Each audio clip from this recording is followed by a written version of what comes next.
Coming up on this Wednesday edition of Daybreak, authorities confirm that 3 bodies and debris from the missing AirAsia plane have been found at the crash site in the Java Sea. As North Korea marks the 3rd anniversary of Kim Jong-un assuming full control of the country's massive military, analysts say Kim's grip on power is firmer now than ever. Plus, the former vice president of Korean Air, who caused quite a stir over the so-called nut rage incident, has been arrested for violating Korea's aviation safety laws. Daybreak begins now.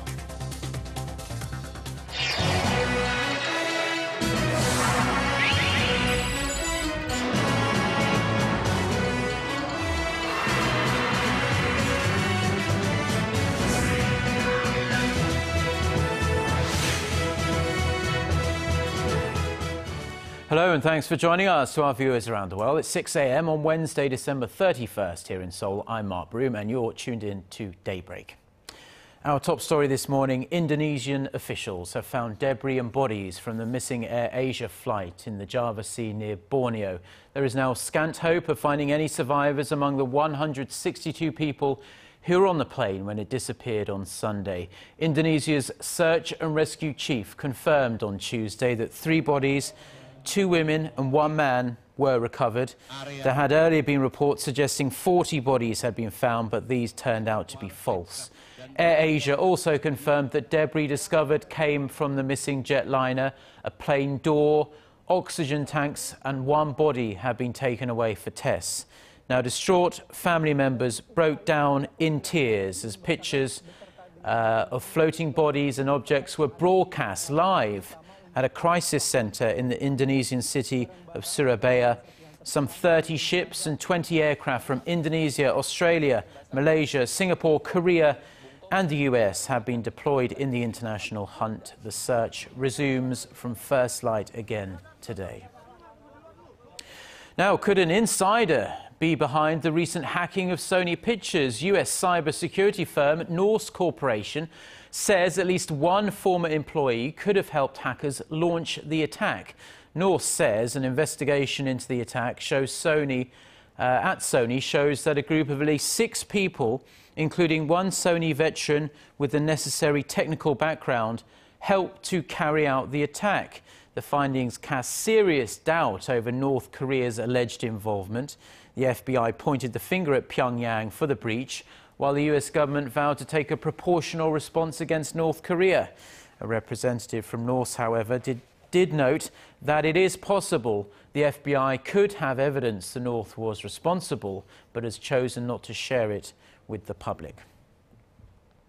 Tuesday marked the 3rd anniversary since North Korean leader Kim Jong-un officially took control of the regime's military. And as the North celebrated the occasion, North Korea watchers say it's more clear now than ever that Kim Jong-un has a very firm grip on power. Kim Min-ji has more. North Korea has one of the world's biggest armies, and Tuesday marked the 3rd anniversary since its leader Kim Jong-un was officially appointed to the position Supreme Commander of the Korean People's Army. With eyes on how the young leader will continue to craft his leadership in the years to come, Kim has largely cemented his place as a powerful military leader. The North's official Korean Central News Agency reported on Monday that Pyongyang held a national meeting to further pledge their loyalty to Kim. At the meeting, Army General Lee Young-gil praised Kim as a, quote, brilliant commander who is training the army to be politically, ideologically, and morally strong. Earlier this year, Kim reshuffled the cabinet, promoting 4-star General Hyun Young-chul as the Minister of the Korean People's Army in an attempt to strengthen his grip on the military. Meanwhile, the KCNA reported on Tuesday that the North Korean leader observed female soldiers' military drills along with his sister Kim Yo-jung. This is the first time that his sister had joined Kim publicly to oversee military exercises.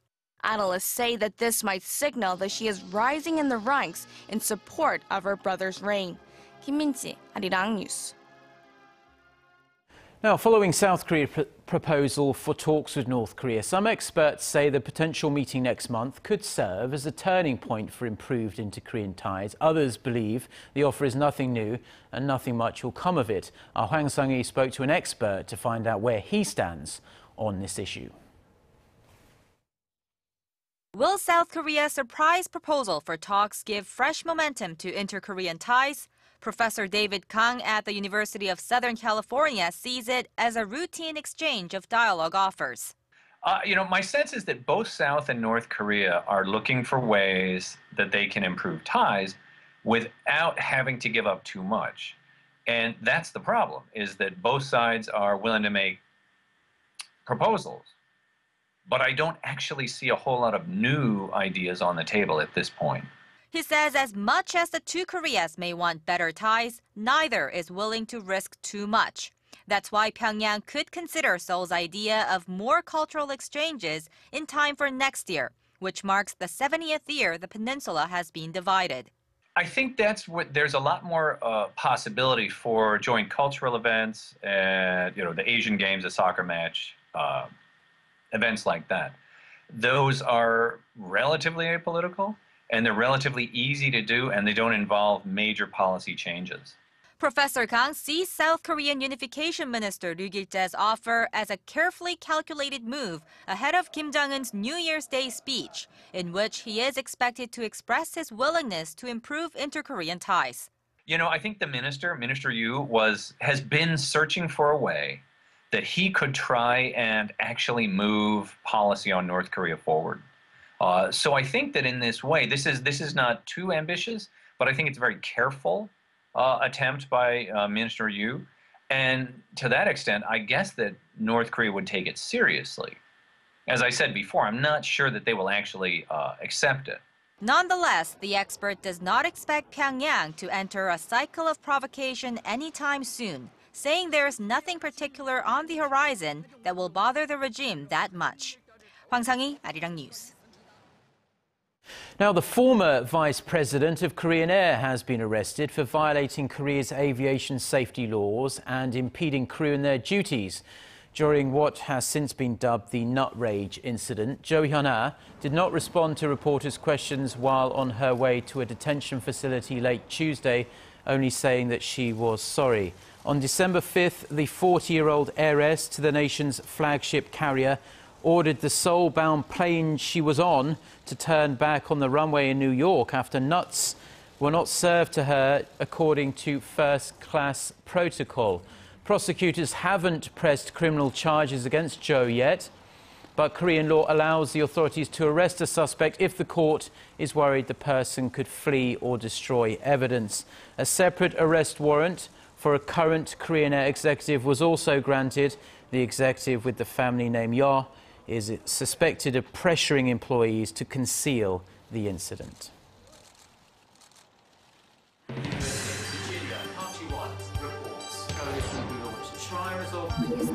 We start before the sun rises to bring you the latest stories out of Korea. We also lead the way with important global coverage. Stay on the pulse of what is happening with Daybreak.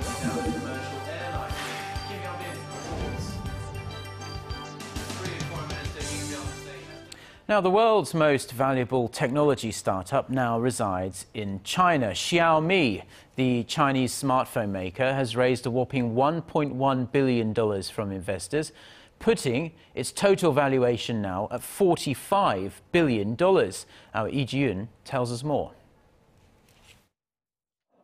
Chinese smartphone maker Xiaomi is on a roll. It has even edged out the taxi booking app Uber for the honor of being the world's most valuable startup. The company announced that it has raised over $1 billion in its latest round of fundraising, pushing Xiaomi's value to $45 billion. Founded just 4 years ago, the company's remarkable tale of growth has grabbed many by surprise. Earlier this year, it was named the world's third largest smartphone maker by shipment volume, overtaking both Samsung and Apple in China. China has over 500 million smartphone users in the country. So what led to the success? The company provides high-quality phones at cheaper prices by conducting sales through the internet and luring in young consumers with clever marketing strategies. With its skyrocketing growth, it's now eyeing the global market. This year, Xiaomi entered India, Malaysia, Singapore, Mexico, and Brazil. However, critics have accused Xiaomi of copying Apple in its smartphone designs and marketing campaigns for new products. In fact, the Swedish telecom giant Ericsson sued Xiaomi this month for allegedly infringing on its patents. Other challenges abound for the fast-growing startup, with one of them being the rise of rival companies in China that are trying to undercut Xiaomi by using similar tactics. Lee Jun, Arirang News. Now, on the last trading session of the year, Korea's benchmark KOSPI edged down 0.64% to close at 1,915. Over the year, shares dropped 4.7%, marking one of the worst scorecards among G20 countries, which averaged a near 9% rise. Russia was the only country that saw its shares drop by a bigger margin than Korea. They dropped a staggering 45%. The Korean bourse started off 2014 above the 2,000 mark and topped out at around 2,090 in July. In recent weeks, however, falling oil prices, the weak Japanese yen and disappointing performances from giants like Samsung and Hyundai have dragged the KOSPI down.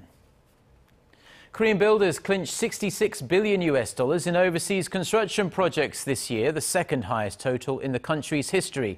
The Land Ministry says this year's figure was up 1.2% compared to last year, but still fell short of the government's target of $70 billion. The contracts spanned across 455 firms and 99 countries. The Middle East was by far the most lucrative place for Korean builders in 2014. Nearly half of the $66 billion secured came from that region, which is a traditional stronghold for Korea's construction industry. Now, while that's good news about Korean builders, Korea's once strong export muscle is being sapped away by strong new competition from China and Japan, with the latter becoming much more competitive due to the weak Japanese yen. The Korean government has come up with measures to try and turn the tide, but they still have quite a way to go. Our Hwang Jie reports. Earlier this year, China-based Xiaomi took the crown in its local market as the biggest smartphone supplier, replacing Samsung Electronics. What's more surprising is that China's major smartphone makers have outpaced Samsung and LG in terms of global market share. And experts say manufacturers in Korea are not just facing risks coming from China, but also Japan, which is introducing aggressive marketing strategies thanks to the weak yen. They add that the overall competitiveness of the Korean manufacturing sector is on the brink of a downward spiral in the face of an aging population and low birth rates. But some pundits say Korea should turn the crisis into an opportunity so that the local manufacturing sector can make another big leap forward. Take the United States, for example. The government has developed 45 research centers aimed at bringing innovation into the domestic manufacturing industry. The Korean government also announced they plan to breathe new life into the manufacturing sector in June, calling it the Manufacturing Industry 3.0 Innovation Strategy. But the detailed plans that the government promised to lay out by the end of this year have not come yet, while local companies hesitate to make investments amid a sluggish domestic economy. Hwang Jie, Arirang News. Now, in cultural news, an exhibition has opened in southern Seoul that gives visitors the chance to travel back in time to 18th century France. Here's our Park Ji-won with more.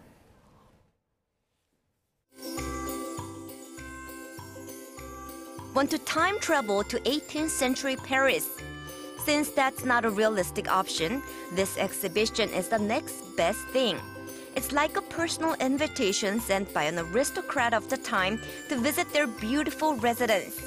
The exhibition has recreated a neoclassic French-style garden and put on display multiple rooms from the period, using real decorative items from 18th century France. From antique furniture such as armchairs, tables and dishes, and even a toilet, visitors feel like they're getting an inside look at the private life of a French nobleman some 300 years ago. The items came from France's prestigious Decorative Arts Museum, which boasts some 150,000 objects. This year marks the 150th anniversary of the Decorative Arts Museum, located in the western wing of the Louvre Palace. This is the first time that the museum has ever lent its collection out. Curators at the museum have a good impression of Korea for its dynamic art scene. The 320 items currently on display in Korea don't just show the glamorous lifestyles of the nobility of the time, but also the delicate craftsmanship that remains a key part of France's cultural heritage to this day. Park Ji-won, Arirang News.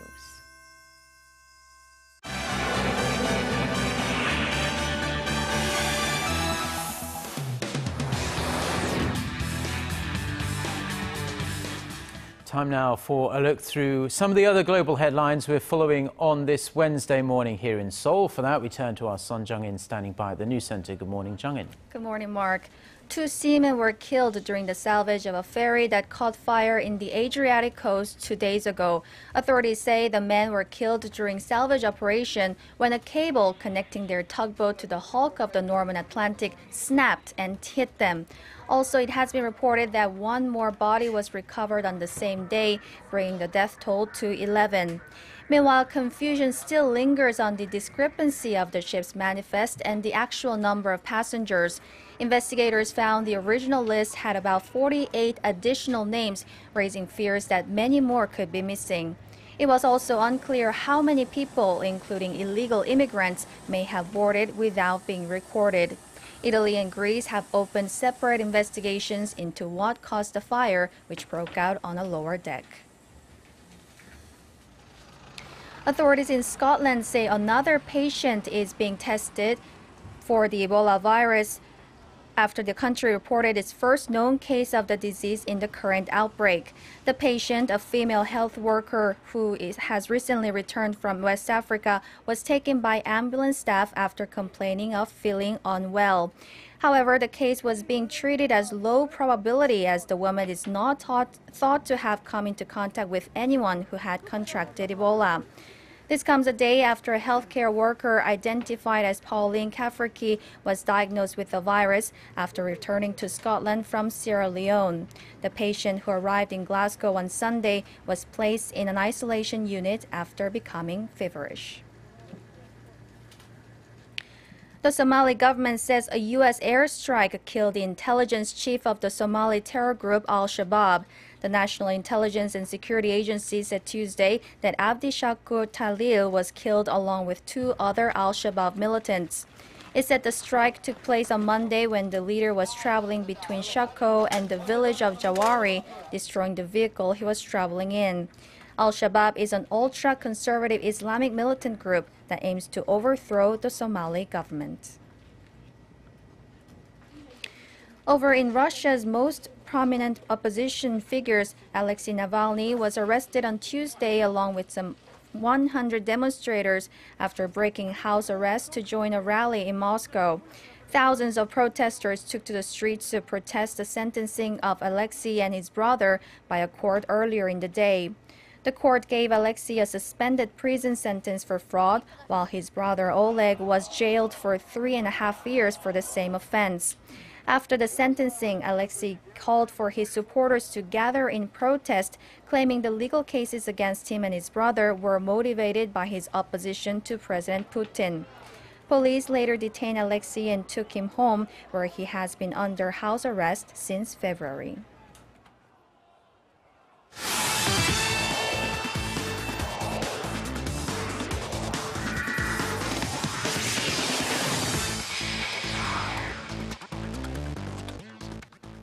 And a good Wednesday morning to you all. Now, with the end of 2014 right around the corner, today we'll take a look at the top 5 sports stories of the year, starting off with number 5, which will go to rhythmic gymnast Son Yeon-jae and her incredible season. And of course, it all started off in April when the 20-year-old won 4 gold medals in the Lisbon World Cup as she continued her medal run from the 2013 season. Then come September, she made history winning Korea's first medal at the World Championships when she won a bronze medal during the hoop competition. But that's not all. Son Yeon-jae caps off her incredible year by winning Korea's first Asian Games gold medal in the sport, becoming one of the most talked about athletes here in the nation. And speaking of a great season, we go to our fourth biggest story of the year, this time in golf. Now, while Park In-bi was in the spotlight at the beginning of the year, by the end, everyone was talking about 19-year-old Kim Hyo-ju. Now, what made her year incredible was the fact that she was able to do so well, not just in the KLPGA where she started off, but also in the LPGA. Now, winning 6 titles in the KLPGA this season, 3 of those were major tournaments.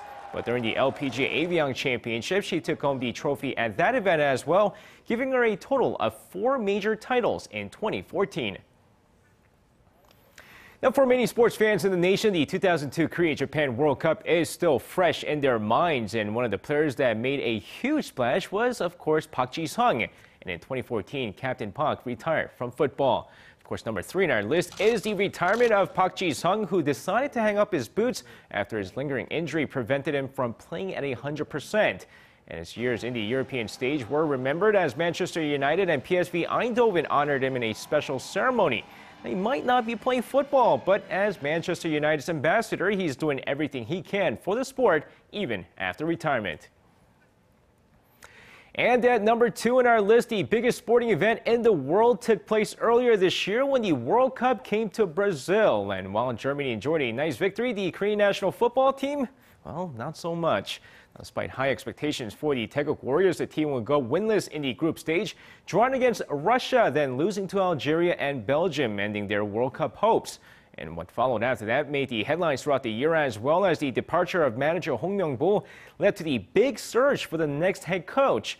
And while Uli Stilicke took the job, questions still remain as the 6-year-old hopes to prove himself during the upcoming 2015 Asian Cup. And finally, topping our list of top 5 sports stories of the year, figure queen Kim Yeon-ah, who competed for the final time at the 2014 Sochi Winter Games. Of course, fans were sad to find out that the 2010 Vancouver gold medalist, who became a pioneer in figure skating in the nation, announced her retirement from the sport earlier this year. And what was supposed to be a gold medal finish in her final Winter Games appearance turned into a controversial silver medal finish, as Russia's Adelina Solnikova ended up with the gold medal. Now, both news shook the sporting world, not just in Korea, but across the world as well, as Kim Yeon-ah tops the list of top 5 sports stories of 2014. And that's going to wrap it up for me. Have a happy New Year's, everyone, and I'll see you guys again for your sports needs.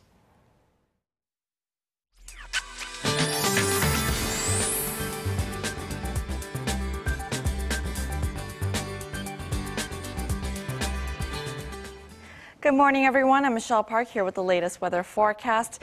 It looks like some people will be waking up to a bit of snow this morning here in Seoul, with some scattered snow showers expected to fall throughout the nation. And most of the snow is expected to clear by this afternoon, except in the mountainous regions of Jeju Island and the west part of the peninsula, where they're expecting a heavy amount of snow, up to 15 centimeters for some regions until tomorrow morning.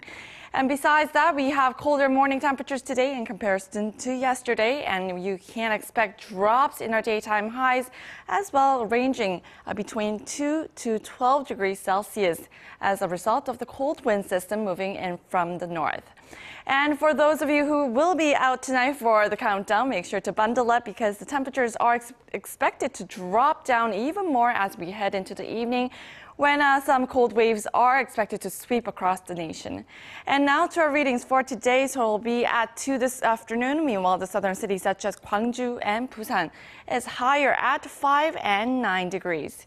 Now moving over to other regions, Jeju Island peaks up to 12 degrees. Dokdo hits down to 4, while Mount Keungang is going to be much colder with a high of -5 degrees. Well, that's all for now. I'm Michelle Park, and here's a look at the weather conditions around the world.